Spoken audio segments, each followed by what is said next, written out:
আসমানি কিতাব অনুসরণকারী প্রতিটি ধর্মের জন্য তাৎপর্যময় একটি দিন 10ই মুহররম।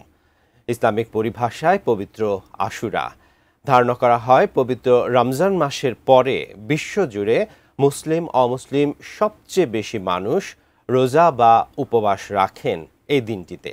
শত বিভেদেও সুন্নি শিয়া কিংবা ইহুদিদের জন্য এই দিনটি এত গুরুত্বপূর্ণ কেন, বিশেষজ্ঞদের সঙ্গে কথা বলে তাই জানার চেষ্টা করেছেন আরাফাত সিদ্দিকী। আশুরা শব্দের অর্থ দশম। আরবি ক্যালেন্ডারের প্রথম মাস মুহররমের 10 তারিখ পবিত্র আশুরা পালিত হয়ে আসছে বিশ্বজুড়ে। এই দিনটির আগে বা পরে একদিন মিলিয়ে মোট দুদিন রোজা রাখেন বিশ্বের কোটি মুসল্লি। তাদের কাছে সৃষ্টির শুরু থেকেই গুরুত্বপূর্ণ 10 মুহররম। ইসলামের ইতিহাসে এই দিনটির তাৎপর্য কি, এমন প্রশ্ন ছিল এই ইসলামিক স্কলারের কাছে। নূহ আলাইহিস সালাম ওনার সময় যে বিশ্বব্যাপী মহাপ্লাবন হয়েছিল সেটির পরিসমাপ্তি হয়েছিল আশুরা বা মুহররমের 10 তারিখে। হজরত ইব্রাহিম আলাইহিস সালাম নমরুদের অগ্নিকুণ্ড থেকে মুক্তি পেয়েছিলেন এই আশুরা বা মুহররমের 10 তারিখে, এবং হজরতে ইউনুস আলাইহিস সালাম মাছের পেট থেকে মুক্ত হয়েছিলেন এই আশুরার তারিখে।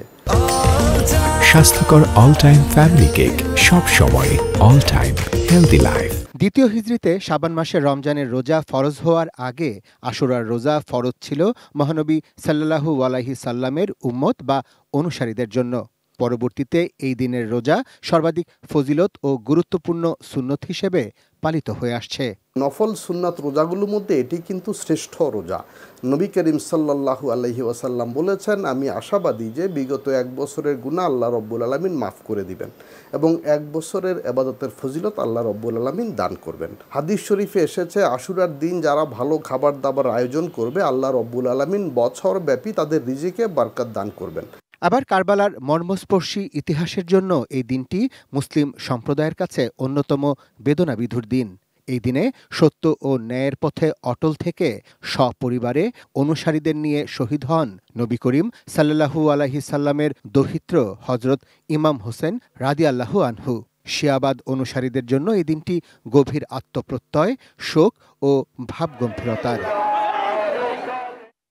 ইসলামিক গবেষকরা দাবি করেন 10ই মুহররমের এই দিনে হজরত মুসা আলাইহিস সাল্লামের উপর আসমানি কিতাব তাওরাত নাজিল হয়েছিল। আবার এই দিনেই তিনি ইসরায়েলিদের ফেরাউনের কবল থেকে উদ্ধার করেছিলেন। সেই স্মরণে ইহুদিরাও এই দিনে ইয়াম কিপ্পুর দিবসের উপবাস বা রোজা রাখেন। ইসলামের ইতিহাসে এই আশুরার দিনেই হজরত ঈসা আলাইহিস সাল্লামকে ক্রুশবিদ্ধ করার সময় মহান আল্লাহ রাব্বুল আলামিন তাকে পৃথিবী থেকে তুলে নিয়েছিলেন। খ্রিস্টান ধর্মাবলম্বীরা ঈসা আলাইহিস সাল্লাম বা যীশু খ্রিস্টকে ক্রুশবিদ্ধ করার দিনটিকে গুড ফ্রাইডে হিসেবে পালন করেন। খ্রিস্টীয় ক্যালেন্ডার অনুসরণে শোক পালনের অংশ হিসেবে এই দিনে উপবাস করেন অন্যতম আসমানি কিতাব পবিত্র বাইবেলের অনুসারীরা। Arafat Siddiqui, ATN news, Dhaka.